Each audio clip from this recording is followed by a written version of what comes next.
और महकमा मौसमियात ने ईद की तातीलात के दौरान बारिश की पेशगोई कर दी। 1 मई से मगरबी हवाओं का सिलसिला मुल्क के मगरबी इलाकों में दाखिल होगा, जो 5 मई तक मुल्क में मौजूद रहेगा, जिसके बायस गर्मी की शिद्दत में कमी वाक़ई होगी। मज़ीद बताएंगी फौजिया अली।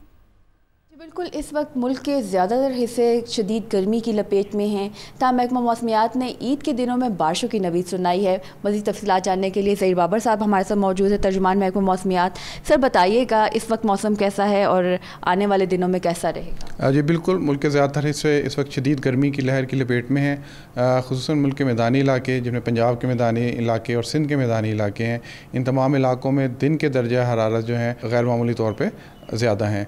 लेकिन उम्मीद यही है कि नेक्स्ट मंडे से, सोमवार के रोज़ से गर्मी की शिदत में काफ़ी हद तक कमी आ जाएगी। ख़ास तौर पे जो पंजाब के मैदानी इलाके हैं, खैबर पख्तूनख्वा के पहाड़ी इलाकों में बलूचिस्तान के ज़्यादातर इलाकों में, इन तमाम इलाकों में शाम या रात के औकात में, सोमवार की रात से मंगल की रात, शाम रात को में तेज़ हवाएं, आंधी और गरज चमक के साथ बारिश का इम्कान है। बारिश का सिलसिला कब तक जारी रहेगा? मैदानी इलाकों में डस्ट स्टॉर्म्स वगैरह के चांसेस हैं, शदीद हवाएं हैं और उसके साथ जो है वो बारिश भी है। और इसकी वजह से 4 से 5 डिग्री सेंटीग्रेड जो है वो दर्जा हरारत काफ़ी हद तक जो है वो कम हो जाएंगे और अमूमी तौर पर जो है वो लोगों को रिलीफ मिल जाएगा।